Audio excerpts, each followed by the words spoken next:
The official reports say hikers go missing out here because of sudden weather drops or hidden ravines. They'll tell you it's just simple disorientation. But honestly, that's just a lie we feed the public so they keep buying park passes. The truth is a whole lot worse, and I know exactly what happens to them. I know because just last night, I was looking through the rotting timber of a closed sector. And I saw the face of a young guy I personally buried 3 years ago. He was staring right back at me. But the body he was attached to was completely, undeniably inhuman. If you spend enough time in the deep woods, you start to realize the forest isn't just sitting there. The Rockies out west are jagged and new, and they want to cut you or freeze you. But Appalachia is old. It's ancient in a way our brains can't even really process. The dirt beneath your boots out here has been soaking up life and death for millions of years. This forest doesn't want to cut you. It wants to digest you. It wants to drag you down into the damp earth and just keep you there forever. I've been a park ranger for 32 years now. For the last 2 decades, I've specialized in search and rescue. I work one of the most rugged, isolated stretches of the Appalachian Trail. I'm the guy they call when a hiker misses their check-in. I organize the grid searches and read the broken twigs. I'm the one following the invisible thread of a panicked person wandering into the unknown. I've found lost kids shivering inside hollowed-out logs. I've pulled injured climbers off ledges who were just praying to see the sunrise. You see a lot of miracles out here, but more times than I care to admit, I've found the ones who didn't make it. You gotta learn to compartmentalize that cutted leaf. You start looking at a tragedy like it's just a puzzle you need to solve. But there's a specific kind of disappearance out here that just defies all logic. We don't talk about these cases with the media, and we sure as hell don't mention them to the families. But every veteran ranger knows the pattern. It always happens in the deepest, oldest sections of the park.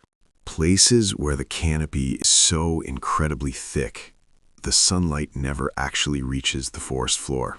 It's the spots where your cell service just dies, and compass needles start to drift. The air gets heavy, and it smells faintly of ozone and wet copper. A hiker will wander off the trail. Usually it's a solo hiker, someone experienced who really ought to know better. They'll step behind a tree or wander 50 yards off the path to snap a photo, and then they just cease to exist. There are no footprints leading away, no broken branches, and no torn clothing caught on the briars. They're just gone.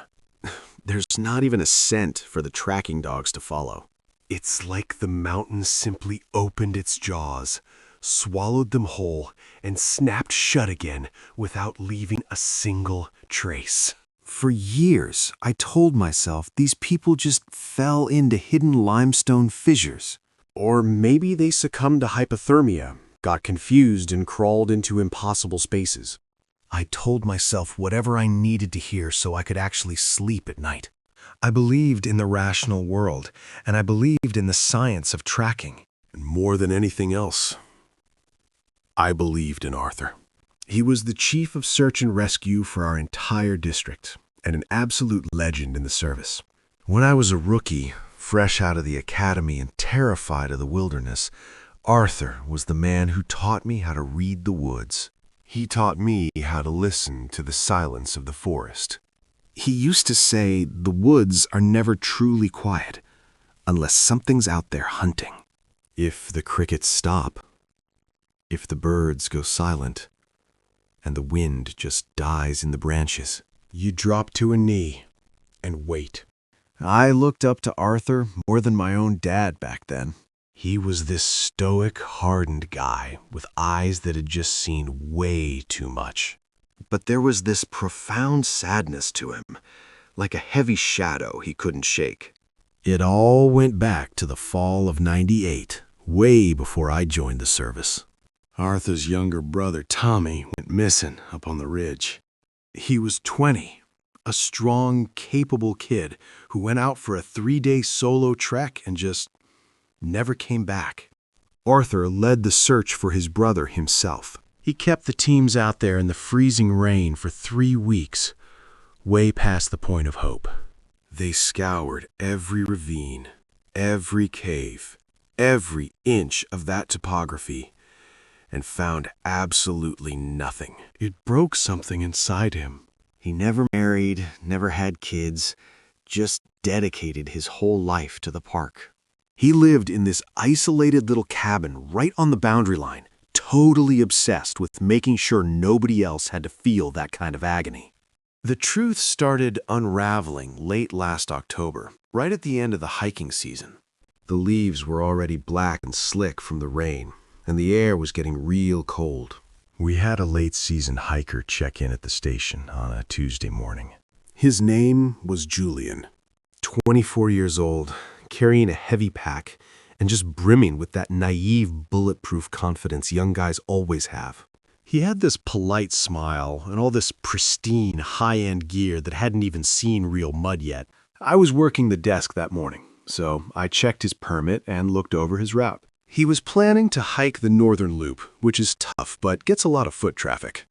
I was tracing his path on the map with my pen, just going over the basics. But as I'm looking at the paper, I noticed something that made my stomach drop. He'd taken a marker and circled this area, miles off the designated trail. A deep, jagged, topographic scar we call Blackwood Ridge. Blackwood Ridge is a closed sector.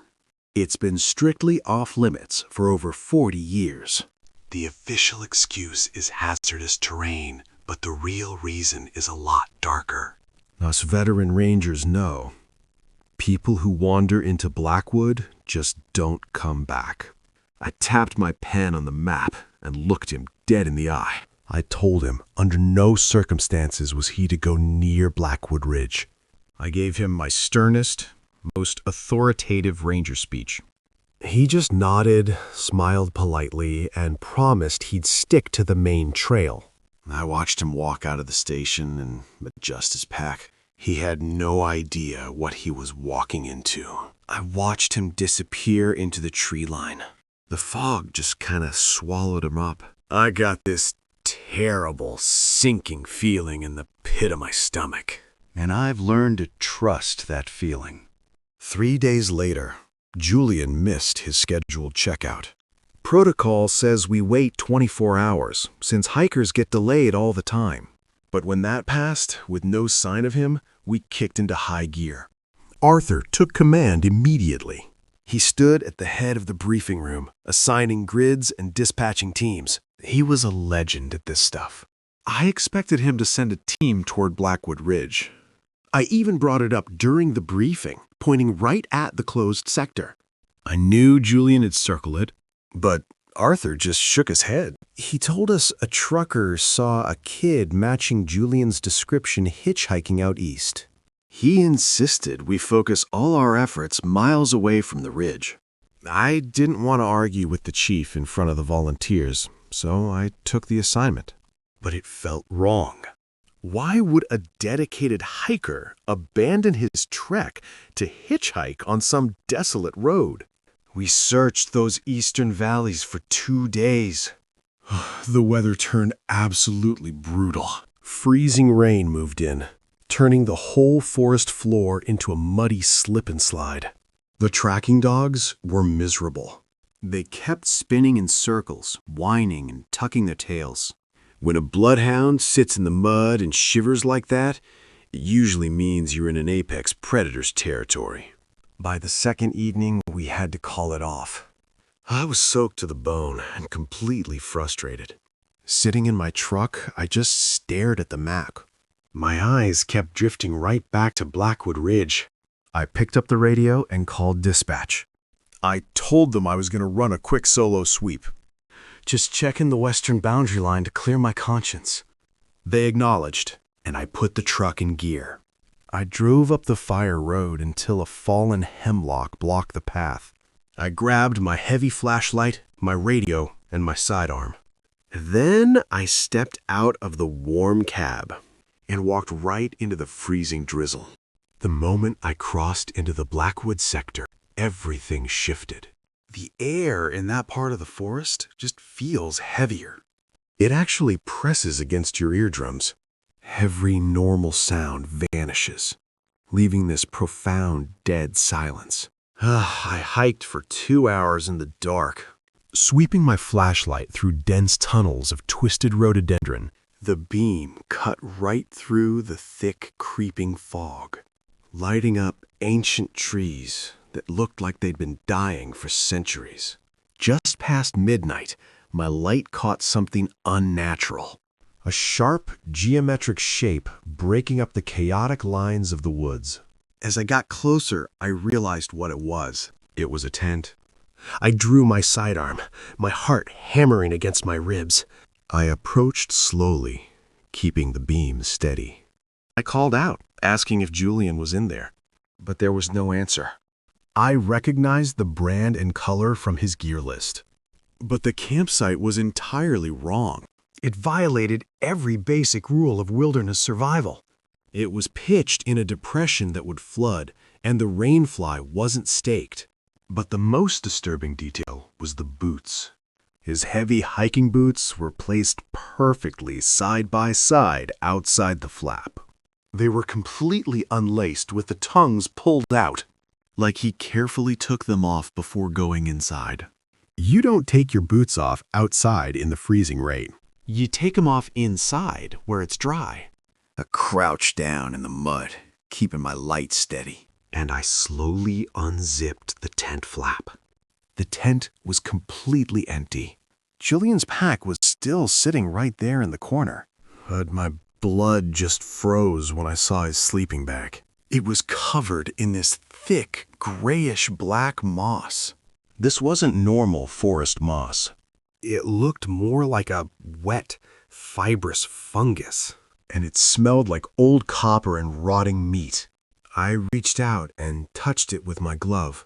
It was warm, like touching a living animal.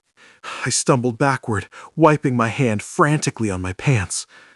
Cold, sharp panic started clawing at my mind. Every instinct I had was screaming at me.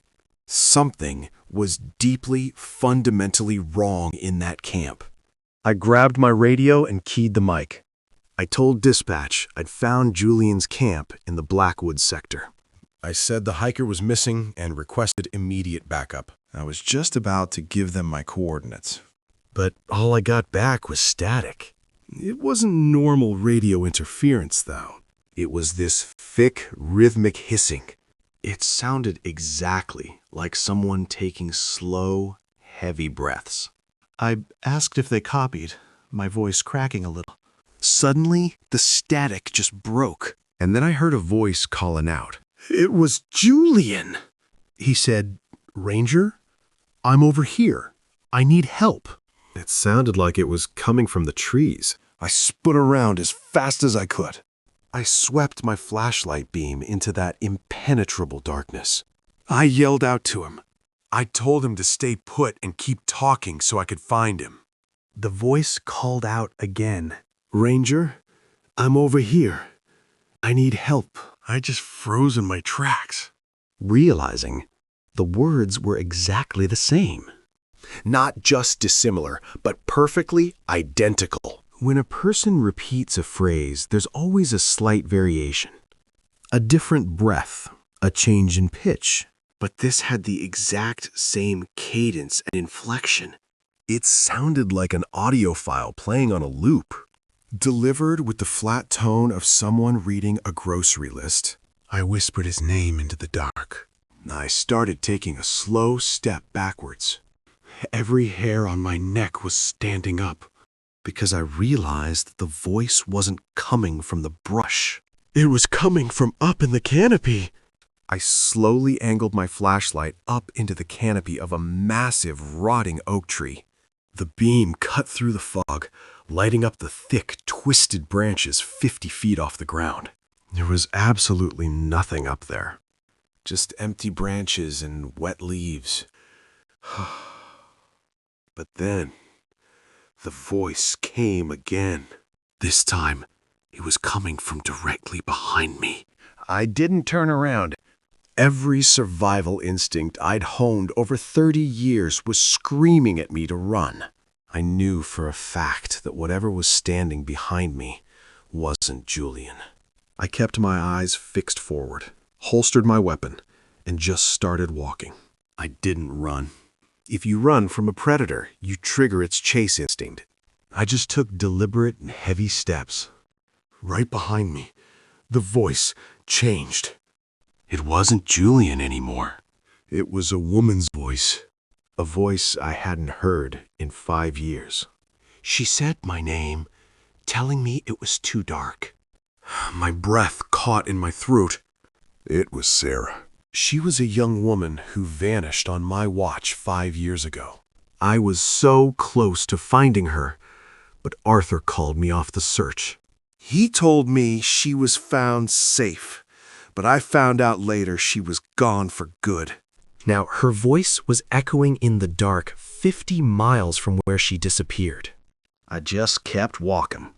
I walked until my lungs burned and my legs felt like lead. I never looked back. I finally reached my truck, locked the doors, and drove down that mountain like a madman. I didn't sleep a wink that night. I just sat in my dark living room, staring blankly at the wall. A terrible, agonizing puzzle was slowly piecing itself together in my head. Arthur had redirected the search for Julian. He was the one who pulled me off the search for Sarah. Arthur controlled the grid mats. He was the common denominator in every single disappearance. But why? What possible motive could a decorated ranger have for leading innocent people to their deaths? The next morning, I didn't go to the station. I called in sick, told him I caught a fever in the rain. Once I knew Arthur would be at the command center managing the volunteers, I drove my own truck out to his property. He lived in a secluded cabin at the end of a long, unmarked dirt road, right on the border of the park's northern boundary. The property was heavily wooded, silent, and completely isolated. I parked a quarter-mile away and approached on foot. I felt like a criminal. My heart was pounding out of my chest as I stepped onto his wooden porch. I knocked loudly, just in case he was home. No answer. I moved to the side of the cabin, found a loose window pane I knew he struggled to fix, and forced it open. I climbed inside, my boots thudding softly against the hardwood floor. The cabin was immaculately clean, almost sterile. It smelled of old coffee and wood smoke. But there was something else, something faint but undeniable. The smell of copper and wet earth. I moved straight to his study. The walls were lined with bookshelves overflowing with old topography manuals and local history books. In the center of the room was a massive wooden desk covered in maps. I approached the desk. The map spread across the center was a detailed topographical layout of the entire district. But it was covered in red pins. Dozens of them. I leaned in close me. Every single red pin represented a missing person. Sarah's pin was there. Julian's pin was there. But they weren't placed where the hikers had disappeared. It hit me with a chilling realization. They'd formed a perfect circle around the deepest gorge in Blackwood Ridge. My hands began to shake as I opened the drawers of the desk. Most were filled with standard paperwork, but the bottom drawer on the right side was locked. I took a heavy letter opener, wedged it into the cheap lock, and pried it open with a sharp crack. Inside the drawer were stacks of small, leather-bound journals. I pulled the top one out and then opened it. The handwriting was unmistakably Arthur's. Sharp, precise, and disciplined. But the words were the frantic scribblings of a man who had completely lost his grip on reality. I read the first entry I landed on. It was dated 4 years ago. He wrote that the thing in the woods wore a missing kid's face today. In exchange for a lock of hair, it gave him 10 minutes with Tommy. A wave of pure nausea washed over me. I dropped the journal and gasped for air. It felt like I'd been punched in the stomach. The mountain takes, but it gives back. It just needs new fuel. I grabbed another journal. The entry spanned 20 years. A meticulous, horrifying ledger of betrayal. Arthur didn't lose his mind all at once. It was a slow, agonizing descent, driven by a grief he couldn't carry. Whenever a solo hiker wandered too close, Arthur manipulated the search grids. He sent rescue teams in the opposite direction. He let that thing hunt in peace. Then he'd go out there at night for his reward. This entity fed on human consciousness, on memories, on fear. It consumed them entirely, but kept their faces and voices like a grotesque collection of masks. And Arthur had willingly become its feeder. The most recent entry was dated yesterday. He wrote that Julian was strong, that it took a long time for the forest to quiet him. The entity was pleased. It told Arthur to come to the hollow tonight at dusk. I looked at my watch and it was 4 in the afternoon. Dusk was less than 2 hours away. He wrote that he was so tired, that he just wanted to rest with his brother. I couldn't call the police. They'd send dozens of armed men into the ridge, and that thing would just feast on them all. It would get stronger. This had to end tonight. Just me, Arthur, and the mountain. I left the cabin and grabbed my heavy caliber hunting rifle from the truck. I knew lead probably wouldn't hurt something as old as the Appalachian dirt. But holding that cold steel gave me a tiny bit of control. I drove back to the fire road and started the long hike into Blackwood Ridge. The shadows were stretching out as the sun dipped. I moved in absolute silence, using every tracking skill Arthur taught me to hunt him down. As I approached the hollow, that unnatural silence returned. It was absolute. The forest was holding its breath. Then the smell hit me. A sickening blend of ozone and rotting meat. I had to pull my collar up just to breathe. I crested a small rise and looked down into the gorge. Ancient hemlocks surrounded the depression like silent watchers. At the bottom was a clearing. The ground was completely covered in that same thick gray moss. The stuff I saw on Julian's sleeping bag. Standing dead center in the clearing was Arthur. He wasn't wearing his uniform. He had on civilian clothes, making him look incredibly frail.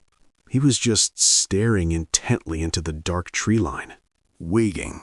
I could see his hands trembling at his sides. He looked like a man waiting for the executioner, completely surrendered to whatever was hiding in the dark. The freezing fog just swirled around his boots. I raised my heavy caliber rifle. I rested the cold barrel against a tree trunk to steady my aim. I sighted in directly on Arthur's chest. My finger hovered right over the trigger. All I had to do was pull it. I could end the betrayal right there. I could save whoever the next victim might be. Stop the cycle of sacrifices he'd been running for 20 years. The crosshairs rested perfectly over his heart. But my hands started to shake. I just couldn't do it. He had been my mentor, the man who taught me how to survive out here. Despite the monstrous things he'd done, I needed him to turn around. I needed him to look me in the eye. I took a breath and moved my finger off the trigger. "Arthur!" I shouted. My voice cracked the dead silence like a whip. The sound echoed unnaturally through the gorge. Down in the clearing, Arthur flinched violently. He spun around, his eyes wide with sheer panic. He searched the ridge, terrified. For a second, he just looked like a scared old man caught in a nightmare. Then he saw me standing there with the rifle. His expression shifted from fear to this profound, exhausting sadness. "Elias," he called back, his voice totally broken. "You shouldn't be here, son. You need to leave right now." I started walking down the slope, keeping the rifle locked right on him. I told him it was over, that I'd been to his cabin and read his journals. I knew exactly what he'd been doing all these years. He didn't even try to put his hands up or defend himself. He just shook his head, looking at me with this heavy, exhausting sadness. He told me I didn't understand the truth, that the mountain doesn't actually kill people. He said it preserves them, keeps them safe from time, and becomes them. I finally snapped and screamed at him. I yelled that he led Julian and Sarah straight to their deaths. He manipulated the search grids and lied to all those grieving families. He sacrificed innocent people just to talk to some sick hallucination of his dead brother. Arthur roared back at me, and this terrifying intensity suddenly flashed in his eyes. He swore his brother wasn't a hallucination, that he was real and remembered everything. He said the thing remembered their old fishing trips and the songs their mother used to sing. He called it a necessary trade to keep his brother alive. I stopped walking, my voice shaking as I told him it was just a parasite. I was about 30 yards away from him now, standing in the freezing fog.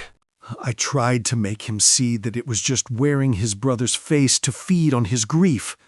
I told him the mountain didn't care about him at all. He just gave me this broken, pitiful smile. He asked if I really thought he didn't know he was damned. He knew exactly what it was the first time he saw it, but he couldn't walk away when it used his brother's voice. He admitted he was weak and told me it was finally time to pay his debt. I demanded to know what he was talking about. His voice dropped to a whisper as he told me he'd run out of hikers. The season was over. The trails were closed, and the thing in the woods was hungry. He looked right at me and said it told him to come down to the gorge tonight. Right then, the temperature in the gorge just completely plummeted. It got so cold I could see my breath pluming in the air in these thick white clouds. The silence got even heavier, pressing against my eardrums. And then, right behind Arthur, the shadows in the tree line started to move. I instantly swung my rifle toward the movement in the trees. My heart was slamming against my ribs so hard it physically hurt. Something was stepping out of the absolute darkness of the timber. I can't even call it a body, because it completely defied human anatomy. It was impossibly tall, easily 8 feet, with limbs that were way too long and had too many joints. Its whole form was just made of the forest itself. It was this shifting mass of twisted roots, wet soil, and that vile gray moss. But the head was just this pale, glowing sphere of stretched skin. I watched through the scope as that pale, glowing head started to change. The skin rippled like water, shifting and snapping into place. Then I saw Julian. It was the kid's face, perfectly rendered, staring back with absolute terror. The creature opened its mouth, and Julian's voice echoed across the clearing. But it was completely flat and empty. "Ranger, I'm over here. I need help." It sounded exactly like the recording I heard in the woods. Before I could even process it, the face just melted. The bones shifted and snapped beneath that pale skin, rearranging themselves right in front of me. Within seconds, Julian was gone, and it reformed into the face of Sarah. Her voice cut through the freezing air, calling my name. "Elias, I lost my flashlight. It's so dark, Elias." It was the exact same plea she made 5 years ago. Thing was just playing my worst memories back to me. I couldn't take it anymore. I squeezed the trigger. The heavy caliber rifle roared in the dead silence of the gorge. The recoil slammed into my shoulder hard enough to bruise. I just wanted to blow that thing back to hell. The bullet struck the creature dead center in its chest mass. A spray of thick black liquid erupted from the moss and roots. But the thing didn't even flinch. It didn't stagger or step back. It just absorbed the impact like it was nothing. The face shifted again, the skin rippling over snapping bone.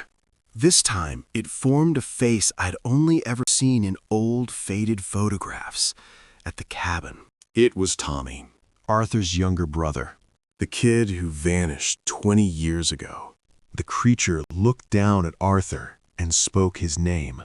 But this wasn't a flat recording anymore. The voice was dripping with a malicious, ancient intelligence. It told Arthur that I wasn't the trade. It said, "You are the trade." Arthur just collapsed to his knees in the wet gray moss. His flashlight rolled out of his trembling hand. He didn't even try to run or fight back. He just stared up at that towering monstrosity wearing his brother's face, crying silently. He looked completely broken, like a man who would finally reach the end of a very long, very dark road. "I know, Tommy," Arthur whispered into the freezing fog. "I'm ready. Take me with you." He was surrendering to the mountain. It moved faster than anything that size ever should. 1 second it was standing there, and the next it was right on top of him. It reached down with these twisted wooden hands and just cradled his head. I started firing again. I worked that bolt action as fast as my hands would let me, emptying the whole magazine right into its back. But it didn't even flinch. It completely ignored me. The thing leaned all the way down. It pressed that pale, glowing face right against Arthur's forehead. It was this sick, twisted moment of intimacy right before the end. Then Arthur screamed, but it wasn't from pain. It was the sound of a man realizing his entire reality was a lie. In his last seconds, the illusion finally broke. He knew he'd sacrificed all those innocent people for absolutely nothing. The creature just swallowed him up. That thick gray moss surged right off the ground, wrapping around his legs and his chest. He sank into its body like it was quicksand. And just like that, he was gone. The clearing went completely dead silent again. The only thing I could hear was the ringing in my own ears from the gunshots. The monster just stood there in the moss, perfectly still. Then, very slowly, that towering mass of roots and rot started to move. It turned its massive body to face me. I could feel the air get even colder the second it locked onto me. The pale skin on its head started rippling. I could hear the bones snapping and shifting underneath. And suddenly I was staring right at my own mentor. It was Arthur's face, and his eyes looked like they were trapped in hell. It opened its mouth, and Arthur's voice echoed through the gorge. It told me I shouldn't be there, that I needed to leave right now. But the voice was completely flat. It was just a soulless recording of his final warning. The thing took a slow step toward me. That was it. That broke me. I dropped my empty rifle right there in the mud, turned my back on it, and I ran. I ran for my life. I've never run so fast or so recklessly in my entire life. I scrambled up the steep side of the gorge, tearing my hands on the jagged rocks. I completely ignored the burning in my lungs. I plunged straight into the dense tunnels of rhododendron. The thick branches were whipping my face and tearing at my clothes. Right behind me, the chase began. The entity didn't crash through the brush like a bear would. It moved in total silence, gliding through the dense timber without breaking a single twig. But it definitely let me know it was there. It started torturing me with the voices as I ran blindly through the pitch-black forest, my flashlight beam bouncing wildly ahead of me. The voices surrounded me. They were echoing from the canopy and echoing up from the ravines. I heard Julian, then Sarah, then Arthur, all layering over one another. The voices shifted rapidly, creating this horrific, chaotic chorus of the damned. The creature was just playing with me, feeding on my absolute terror. I could feel the freezing cold proximity of it right behind my neck. I could smell the ozone and the rot. I knew if I looked back, I was dead. If I stopped running, I'd just become another voice in its collection. I focused entirely on the ground in front of me, trusting my instincts to guide me back to the fire road. I ran until my legs completely gave out. I was literally crawling on my hands and knees through the freezing mud, dragging myself forward by the exposed roots. Finally, through the fog, I saw the reflection of my flashlight beam. A spark of hope. It was hitting the metallic bumper of my patrol truck. I scrambled over the massive fallen hemlock, practically throwing myself towards safety. I threw myself into the cab of the truck and slammed the door shut. I hit the locks as fast as I could and jammed the key into the ignition. Thank God, the engine roared to life. I threw it in reverse and slammed on the gas, backing down that narrow fire road at a reckless speed. As my headlights swept across the tree line marking the boundary of Blackwood Ridge, I saw it one last time. It was standing just behind the invisible line of the closed sector. It didn't try to cross. It just stood there, towering in the fog, wearing Arthur's face. It raised a long, twisted hand and offered a slow, stiff wave. I drove all the way to the district headquarters. I walked into the station, covered in mud and freezing rain. The desk officer took one look at me and called the superintendent. They took me into a back room. They brought me dry clothes and a cup of coffee. And then the interrogation began. I told them everything. I told them about Julian's camp. I told them about Arthur's cabin, the journals, the red pins on the map.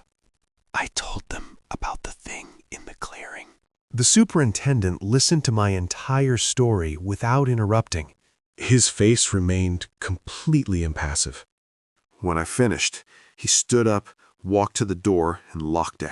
He sat back down and slid a blank piece of paper across the table. It was so quiet, like the room was deafening, as I stared at the stark white sheet. He said Arthur suffered a fatal fall while conducting a solo recon of Blackwood Ridge. His voice was terrifyingly calm. He told me his body was unrecoverable due to hazardous terrain. He said I wasn't with him, that I went home sick. That was the official report. I stared at him, my mind reeling. I whispered to him that he knew. I told him he knew exactly what was out there. He leaned forward and told me they manage millions of acres of wild land. He said they protect the public from what they can understand. bears, floods, avalanches. But they can't protect them from the things they can't comprehend. He said Blackwood Ridge was closed for a reason. Arthur broke the rules, and the forest balanced the equation. He told me I was going to sign a non-disclosure agreement and take an early retirement. And I was never going to set foot in this park again. I looked into his eyes and realized Arthur wasn't the only one hiding the truth. The whole Park Service hierarchy was built on a foundation of silence. They accepted the missing hikers as a toll paid to keep the rest of the park safe. So, I signed a paper. I packed up my desk, got in my truck, and drove away from the mountains. I moved to the coast, as far away from the deep woods as I could possibly get. I live in a house now where I can see the horizon, where there are no trees to block the sun, and where the air smells of salt, not copper. But I don't sleep well. Every time it rains, every time the fog rolls in off the water, I find myself staring out the window, listening to the silence.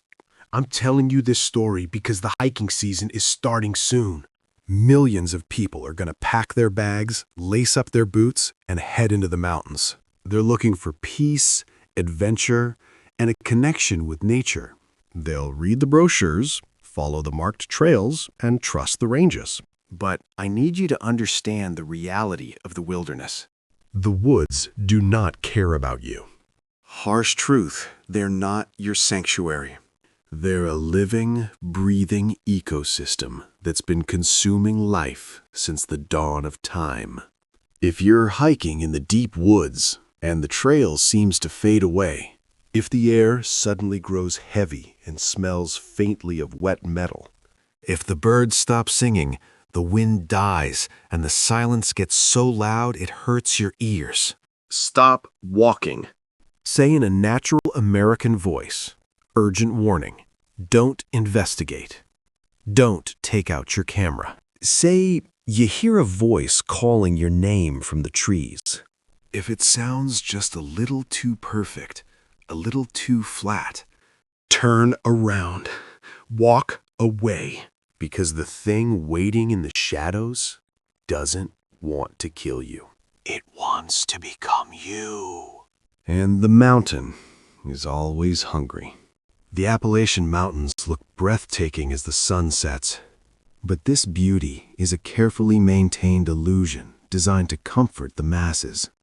It draws people in, making them forget how small and fragile they truly are against ancient nature.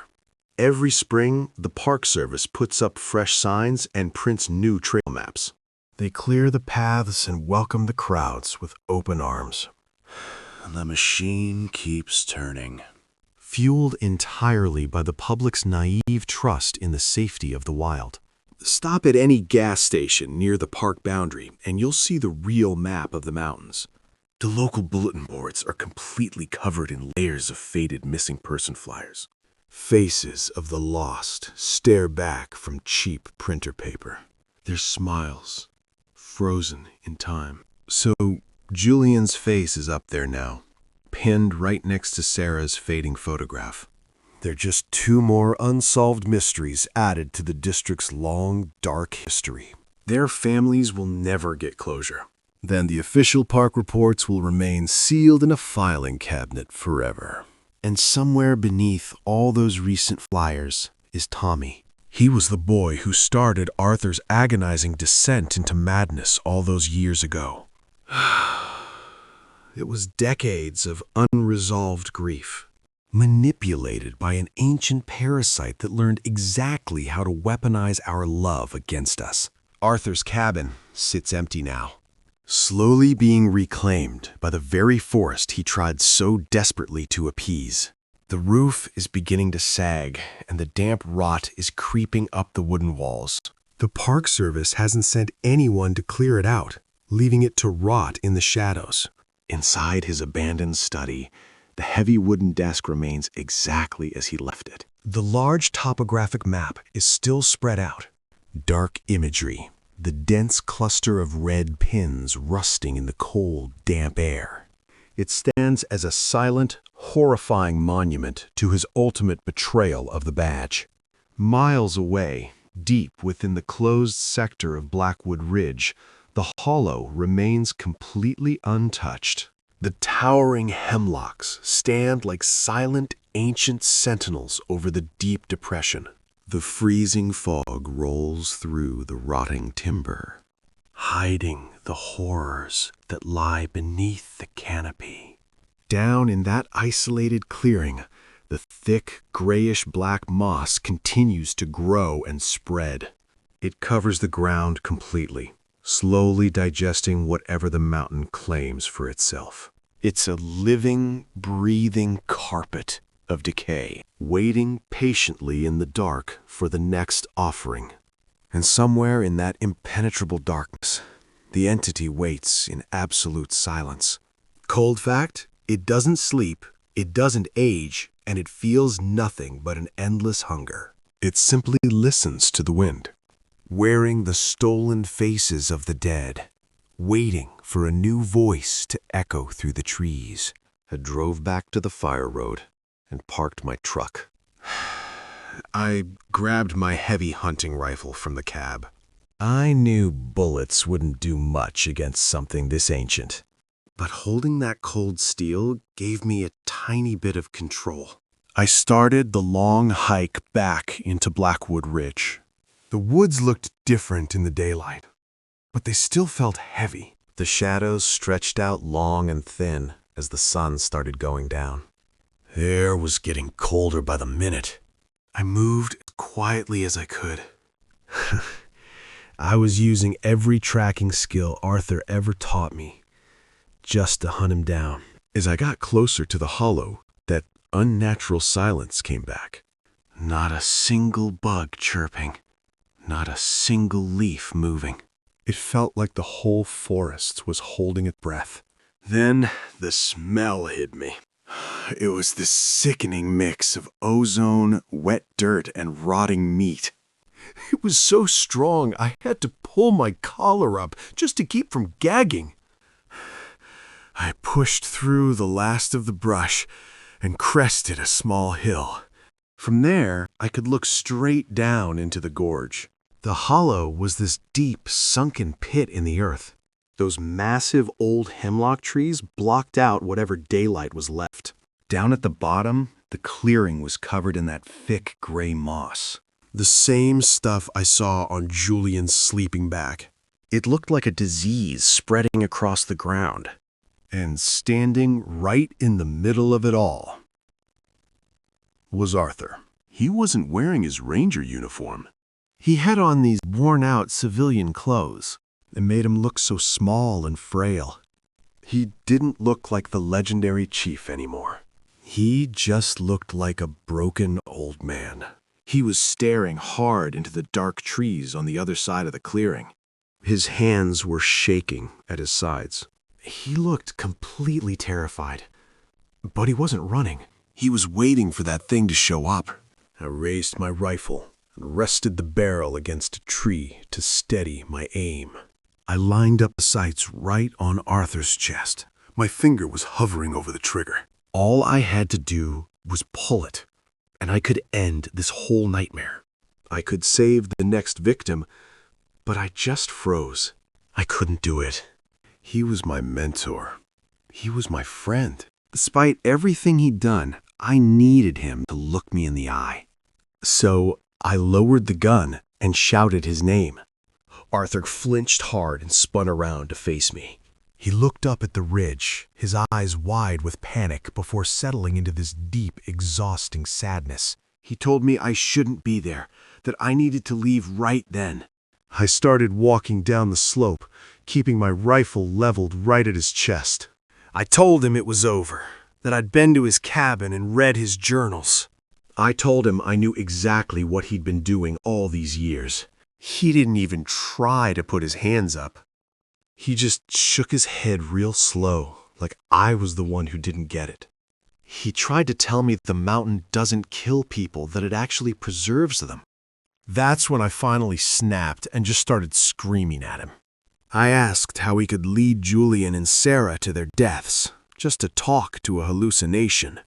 I was so angry my hands were shaking on the rifle. So Arthur roared right back at me, his eyes burning with this terrifying intensity. He swore his brother wasn't a hallucination, that he remembered everything from their childhood. He actually called it a necessary trade.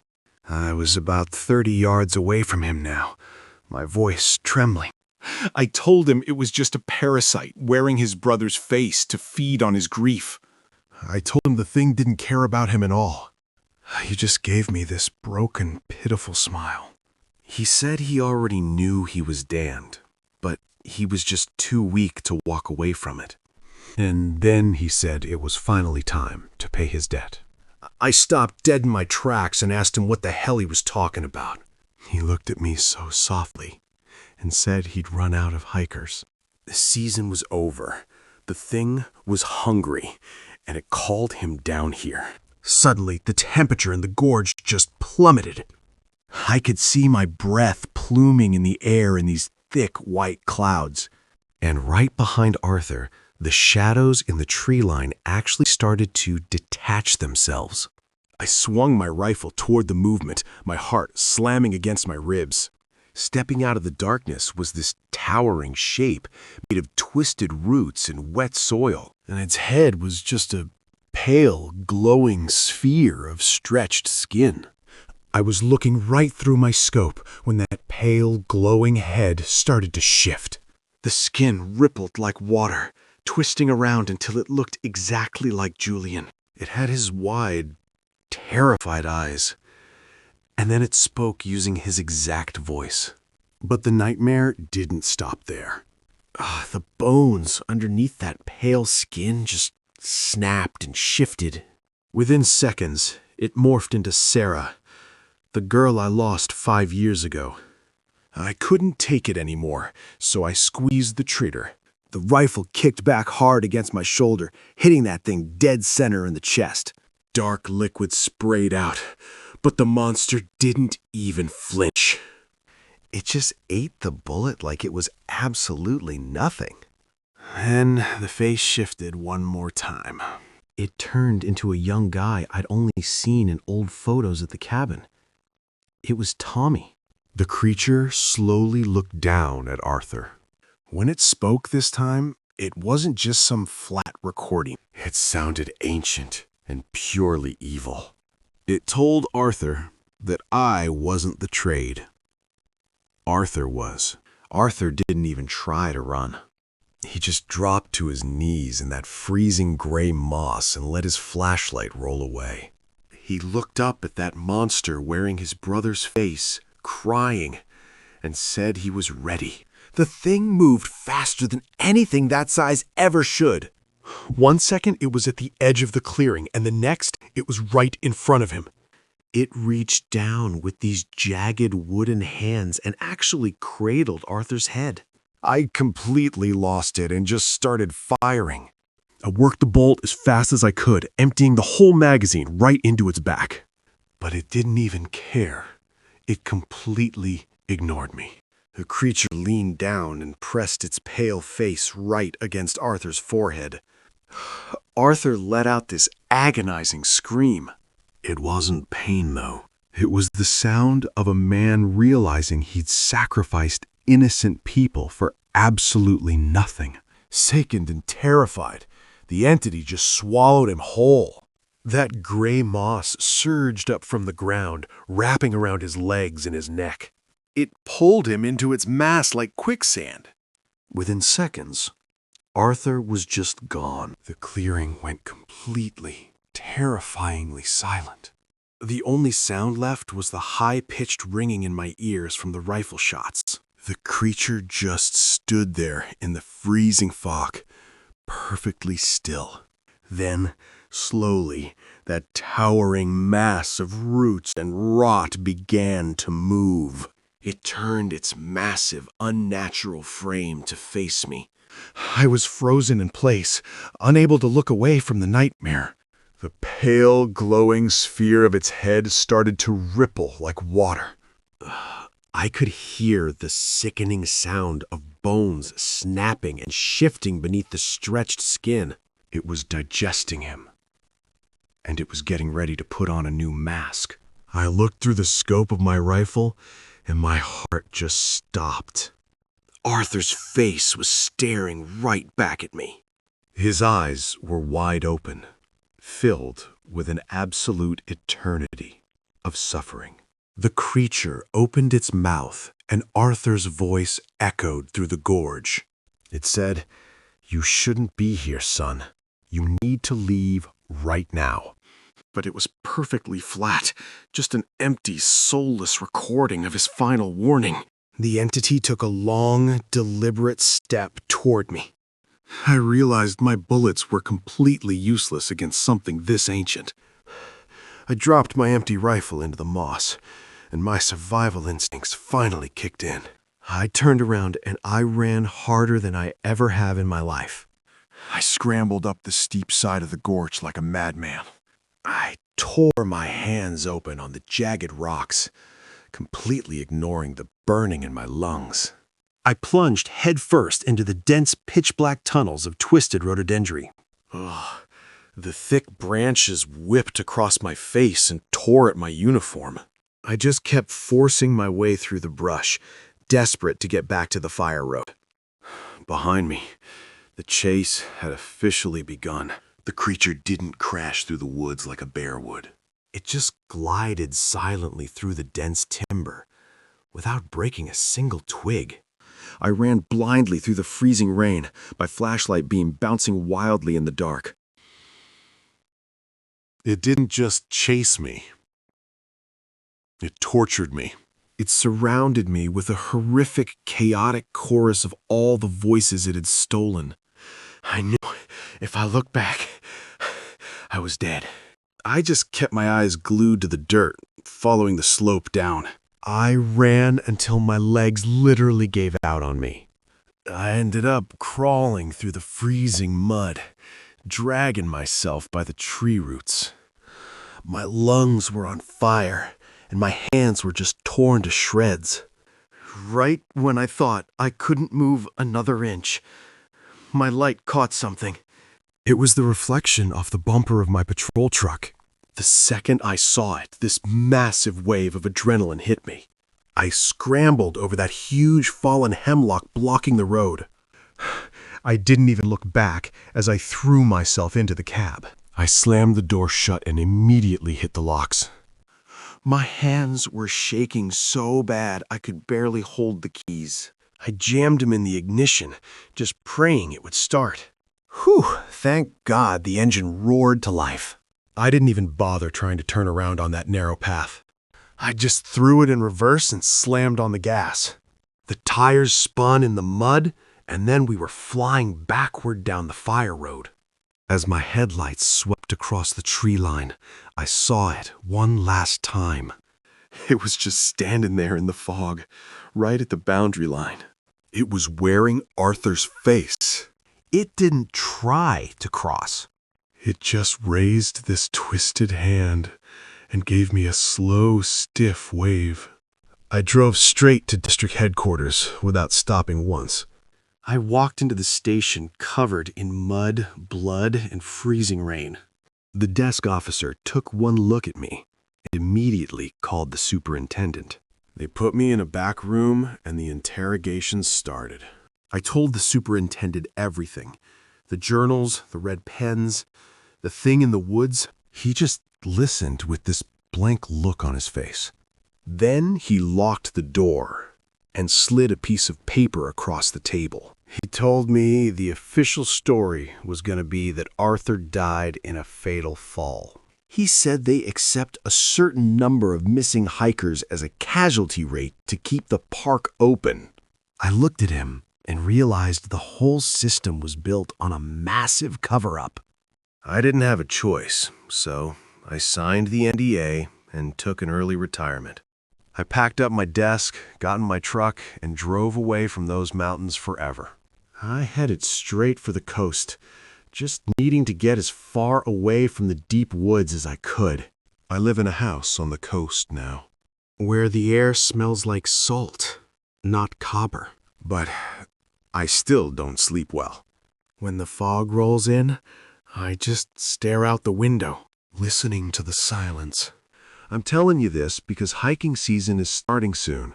Millions are going to pack their bags and head into the Appalachians.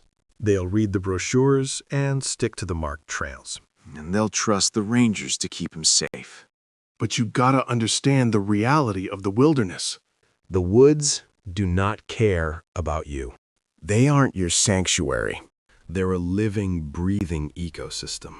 One that's been consuming life since the dawn of time.